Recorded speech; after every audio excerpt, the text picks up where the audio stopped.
সম্প্রতি আন্তর্জাতিক মানবাধিকার সংস্থা বাংলাদেশের আন্তর্জাতিক অপরাধ ট্রাইব্যুনালের উপর একটা প্রতিবেদন প্রকাশ করেছে তাদের লন্ডন অফিস থেকে। তো এই প্রতিবেদনে ওদের একটু উদ্বেগ প্রকাশ করেছে যে বাংলাদেশে যে হাই প্রোফাইল কেসগুলি আন্তর্জাতিক অপরাধ ট্রাইব্যুনালে করা হচ্ছে সেখানে ফেয়ার ট্রায়াল না হওয়ার ঝুঁকি আছে। তা সেটার জন্য ওরা কয়েকটা কারণ উল্লেখ করেছে। বলেছে যে এখানে ঠিকঠাক মতো যা অভিযুক্তদেরকে তাদের অভিযোগ প্রমাণের সুযোগ দেওয়া হয় না, প্রপার তদন্ত করা হচ্ছে না, তাদেরকে নথিপত্র ঠিকমতো সরবরাহ করা হচ্ছে না, তারপরে একই একই উইটনেসের সাক্ষ্য বিভিন্ন মামলায় হুবহু কপি পেস্টের মতো ব্যবহার করা হচ্ছে। তো ফলে ওদের মেইন কথা হচ্ছে যে আন্তর্জাতিক মানদণ্ড রক্ষা হচ্ছে না এবং এতে ফেয়ার ট্রায়াল না হওয়ার ঝুঁকি আছে।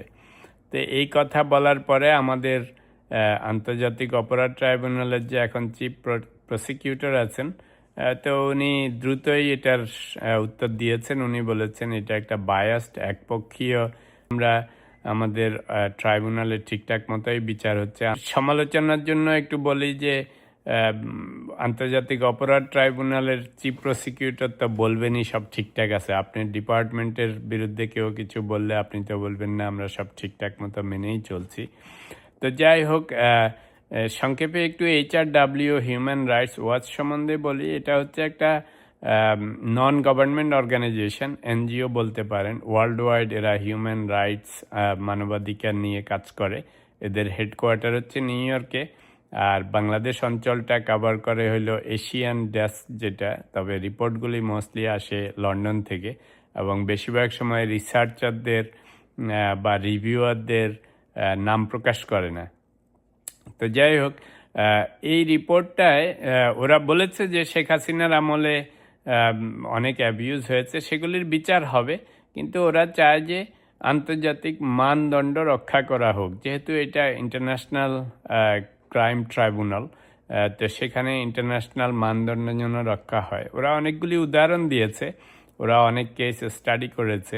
রিপোর্টের মূল মন্ত্র যেটা বুঝলাম সেটা হচ্ছে যে প্রসিডিউরাল উইকনেসের কথা বলতেছে, অর্থাৎ যেই প্রসেসে মামলাগুলি হচ্ছে, যেই প্রসেসে মামলার ট্রায়াল হচ্ছে, রায় হচ্ছে, সেই প্রসেসগুলি মনে হচ্ছে স্ট্রং এনাফ না, যার জন্য ফেয়ার ট্রায়াল না হওয়ার ঝুঁকি আছে।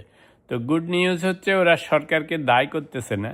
তা আপনাদের মনে আছে এই আন্তর্জাতিক অপরাধ ট্রাইব্যুনালটা অ্যাকচুয়ালি হাসিনার আমলে 2010-এ সৃষ্টি করা হয়েছিল, ওই যে জামায়াতের যুদ্ধাপরাধীদের বিচার করার জন্য। তো সেটা অনুসারে অনেককে তো মামলা মোকদ্দমা ফাঁসি দেওয়া হয়েছে, আপনারা জানেন।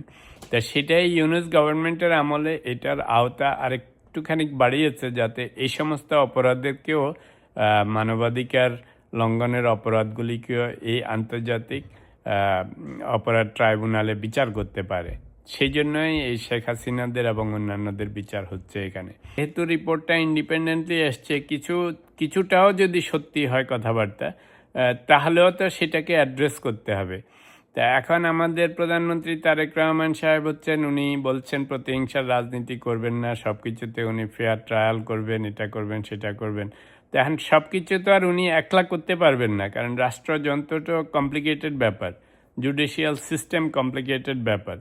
কিন্তু হিউম্যান রাইটস ওয়াচের এদের যে রিপোর্টটা দেখলাম, আমি পড়ে দেখেছি পুরোটা, তো যে থিমটা সেটা হচ্ছে যে ওদের সরকারের বিরুদ্ধে কিছু বলে নাই, পলিটিক্যালি মোটিভেটেড সেটাও বলে নাই, বলেছে যে মোস্টলি মনে হচ্ছে প্রসিডিউরাল উইকনেসের কথা বলেছে। তা আমি বলবো যে সরকার এটাকে অ্যাড্রেস করতে পারে সুন্দরভাবে, যাতে আন্তর্জাতিকভাবে এখানে যত মামলার ট্রায়াল হয়, রায় হয়, সেটা আন্তর্জাতিকভাবে গ্রহণযোগ্য হয় এবং ইন্টারন্যাশনাল স্ট্যান্ডার্ড মেনটেন করে, মানুষের কাছে বেশি গ্রহণযোগ্য হয়। সেটা করার জন্য ছোট্ট একটা জিনিস করলে আমার মনে হয় খুব ভালো হয়। সেটা হচ্ছে সরকার একটা ছোট্ট জুডিশিয়াল রিভিউ কমিটি করতে পারে অন দি সাইড, রিটায়ার্ড জাজদের নিয়ে বা এই ধরনের যারা বিজ্ঞ লোকজন আছেন, যাতে ওদের কাজ হবে শুধু এই যে আন্তর্জাতিক অপরাধ ট্রাইব্যুনালে যে ট্রায়ালগুলি হচ্ছে সেগুলিতে সত্যি সত্যি ওরা প্রসিকিউটররা, জাজরা বা পুরো প্রসেসটা ঠিকঠাক মতো ডিউ প্রসেস ফলো করতেছে কিনা আন্তর্জাতিক মানদণ্ড অনুসারে। তো এইগুলি অন দি সাইড ওনারা রিভিউ করবেন, করে ওনাদের প্রতিবেদন সরকারের হাই লেভেলে ইনক্লুডিং প্রাইম মিনিস্টারকে সাপ্লাই করবেন। তাহলে দুটো জিনিস হবে, একটা হচ্ছে আন্তর্জাতিক অপরাধ ট্রাইব্যুনালে যারা এই সমস্ত ট্রায়ালের সাথে জড়িত ওনারা জানবেন যে ওনাদের কার্যকলাপ অন্যরা পর্যবেক্ষণ করতেছে, রিভিউ করতেছে, তাহলে ওনারা আরও বেশি কেয়ারফুল হবেন।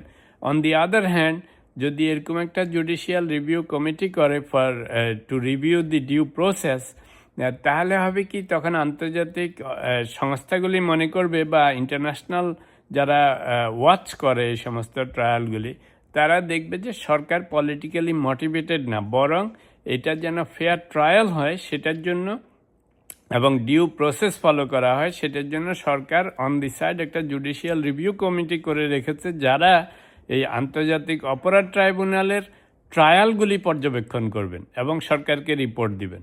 তাহলে দেখেন, এক ডিলে দুই পাখি মারা হবে। একদিকে এদের কার্যক্রমেরও ইমপ্রুভমেন্ট করা হবে, অন্যদিকে ইন্টারন্যাশনালি জিনিসগুলি আরও মোর অ্যাকসেপ্টেবল হবে।